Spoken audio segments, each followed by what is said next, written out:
પ્રકરણ 10 બે લઘુકથાઓ. મોહનલાલ પટેલ, જન્મ 30/4/1927. જાણીતા સાહિત્યકાર અને કેળવણીકાર મોહનલાલ બાભાઈદાસ પટેલનો જન્મ પાટણ એટલે કે ઉત્તર ગુજરાતમાં થયો હતો. તેઓ કડી કેળવણી મંડળની સંસ્થામાં આચાર્ય હતા. ગુજરાતી સાહિત્યમાં લઘુકથાના આરંભક અને પુરસ્કર્તા તરીકે જાણીતા છે. ગુજરાત સરકારે શ્રેષ્ઠ શિક્ષક એવોર્ડથી નવાજ્યા હતા. સાહિત્યમાં વિશિષ્ટ પ્રદાન માટે અનેક એવોર્ડ મળ્યા છે. પ્રત્યાલંબન, ઝાકળમાં સૂરજ ઉગે એમના લઘુકથા સંગ્રહો છે.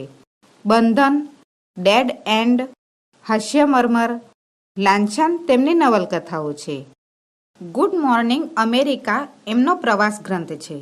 મોપાસાની શ્રેષ્ઠ વાર્તાઓ એમનો અનુવાદનનું પુસ્તક છે. ટૂંકી વાર્તા મીમાંસા એમનો વિવેચન ગ્રંથ છે. એમની ચોટદાર લઘુકથાઓમાંની ઠેસ લઘુકથામાં એક સિચ્યુએશન છે. પુત્રવધુ બજારમાંથી ખરીદેલા કાપડના પીસ સાસુને બતાવે છે. સાસુનું ઉર્મિતંત્ર એથી ક્ષુબ્ધ થાય છે. સાસુ અતીતની ઘટના તરફ ખેંચાય છે. આખા વેકેશન દરમિયાન કાલા ફોલીને ભેગા કરેલા નાણાંમાંથી દીકરી કોલેજમાં પહેરવા માટે મનપસંદ કાપડ લઈ આવી ત્યારે પોતે દીકરીને કહ્યું હતું, કાલાની રકમ તો તારી ફી અને ચોપડીઓ માટે હતી અને તું આ શું લઈ આવી? તને ભણાવવાની છે, મોટીને પરણાવવાની છે, ઘરના ખર્ચ કાઢવાના છે. આપણને આવો વૈભવ ન પોસાય બેટા. પુત્રવધુએ કાપડના પીસ બતાવવા માંડ્યા ત્યારે ગમગીન બની ગયેલી સાસુના મનમાં આ વાત પડઘાતી હતી. દીકરી બિચારી પહેલી વાર કોલેજમાં પહેરવા સારું કાપડ લઈ આવી અને મોય હું એ જીરવી ન શકી. 2 ઘા. જનક ત્રિવેદી, જન્મ 10/6/1944, અવસાન 29/1/2007. સાહિત્યકાર જનકરાય નંદલાલ ત્રિવેદીનો જન્મ રાજકોટ જિલ્લાના કોઠી ગામે થયો હતો. એમણે ઇન્ટર આર્ટ્સ સુધી અભ્યાસ કર્યો હતો. સ્ટેશન માસ્ટર તરીકે તેમણે પોતાની સેવાઓ આપી હતી. ગુજરાતી સાહિત્ય પરિષદ તરફથી એમના વાર્તા સંગ્રહ બાવળ વાવનાર અને બીજી વાતોને પારિતોષિક 1995માં પ્રાપ્ત થયું હતું. નથી નામે એક નવલકથા પણ તેમણે લખી છે. વાર્તા તેમજ નિબંધ માટે તેમને સંધાન એવોર્ડ પ્રાપ્ત થયો હતો. ઘર આંગણામાં ચોમાસામાં ઉગી નીકળેલા ઘાસને સાફ કરવામાં નાયકની કોદાળીનું પાનું સ્વર્ગસ્થ પત્નીના પગલાંની છાપમાં ઉતરી જાય છે. સિચ્યુએશન આટલી: અગાઉના ચોમાસામાં ઘર આગળ ઉગી નીકળેલા ઘાસને સાફ કરતી વખતે ભીની માટીમાં પગ ખૂંપી જવાને લીધે માટી સુકાયા પછી બીબારૂપ બની ગયેલું પગલું એક સાવ ક્ષુલ્લક સ્થિતિ. એ પગલામાં કોદાળીનું પાનું ઉતરી જતા પ્રગટેલું સિચ્યુએશન નાયકના ચિત્તમાં ભારે ક્ષોભનું કારણ બની રહ્યું અને રચાઈ એક પાણીદાર મોતી જેવી લઘુકથા.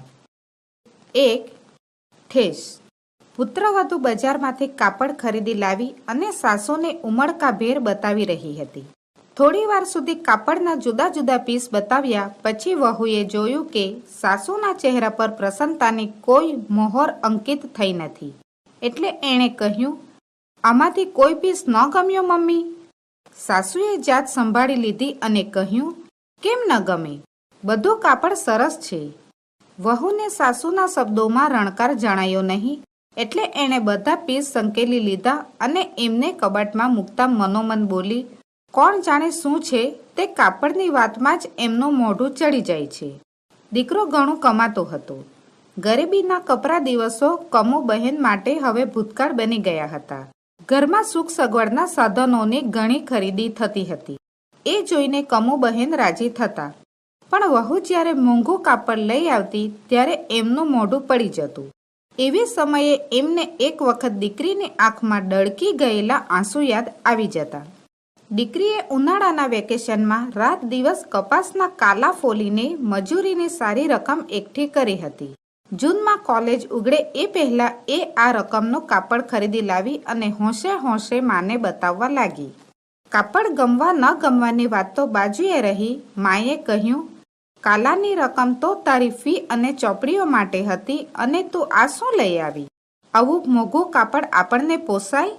તને ભણાવવાની છે, મોટીને પરણાવવાની છે, ઘરના ખર્ચા કાઢવાના છે. આપણને આવો વૈભવ ન પોસાય બેટા. માની વાત સાચી હતી.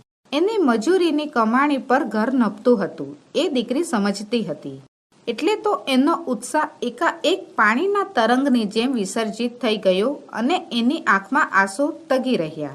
વહુ જ્યારે મોંઘું કાપડ ખરીદી લાવતી ત્યારે કમુ બહેન રાજી તો થતા, પણ એમની સ્મૃતિમાં દીકરીવાળો પ્રસંગ તાજો થઈ આવતો અને એમનું મન બોલી ઉઠતું. દીકરી બિચારી પહેલી વાર કોલેજમાં પહેરવા સારું કાપડ લઈ આવી અને મોઈ હું એ ન જીરવી શકી. હૈયાની આ એક ઠેસ કમુ બહેનના ચહેરા ઉપર રાજીપો લાવવા ન દેતી. વહુ આ ક્યાંથી જાણે? પાછળ આંગણામાં ચોમાસા પછી ઉગી આવેલા ઘાસ અને સુકાઈ ગયેલા કીચડવાળી ઉબડખાબડ જમીન જોઈ નિશીથે કહ્યું, બાપુજી, આ ઘાસ કઢાવીને જમીન થોડી સરખી કરાવી થોડા વધુ ફૂલછોડ રોપીએ તો કેમ? મને પણ પીળું ચટ્ટું ઘાસ મનમાં ગમતું નહોતું. ગયા ચોમાસે આંગણામાં પાણી ભરાઈ કીચડ થઈ ગયો હતો. નિશીથની બાઈએ ફરિયાદ કરેલી, આ કીચડ ઉપર રેતી કાંકરીની ભરતી ક્યારે કરાવશો? રોજ મારા પગ કીચડ કીચડ થઈ જાય છે, પણ ભરતી કરાવવાનું મને સૂઝ્યું જ નહોતું.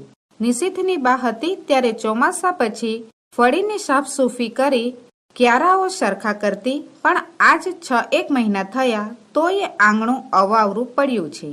મેં કહ્યું, કરાવી લઈશું. અરે, હું જ કરી નાખીશ. તારા છોકરા રમાડવા સિવાય મારે બીજું કામેય શું છે? એકાદ માસ પહેલા જ નિશીથ બદલી કરાવી ઘરે રહેવા આવી ગયો હતો. થોડા દિવસો એમ જ ચાલ્યા ગયા. મને અમસ્તું જ થયું, નિશીથ કરી નાખે તો સારું, પણ નિશીથને આંગણું યાદ આવ્યું જ નહીં. એટલે આજે હું કોદાળી લઈ આંગણામાં ઘાસ અને ઉબડખાબડ હતું ત્યાં જઈ ઊભો. મેં કોદાળીનો પહેલો ઘા કરી જમીન તરફ જોયું. ગારામાં સુકાઈ ગયેલા એક પગલા મધ્યથી ચીરતું કોદાળીનું પાનું જમીનમાં ઊંડું ઉતરી ગયું હતું.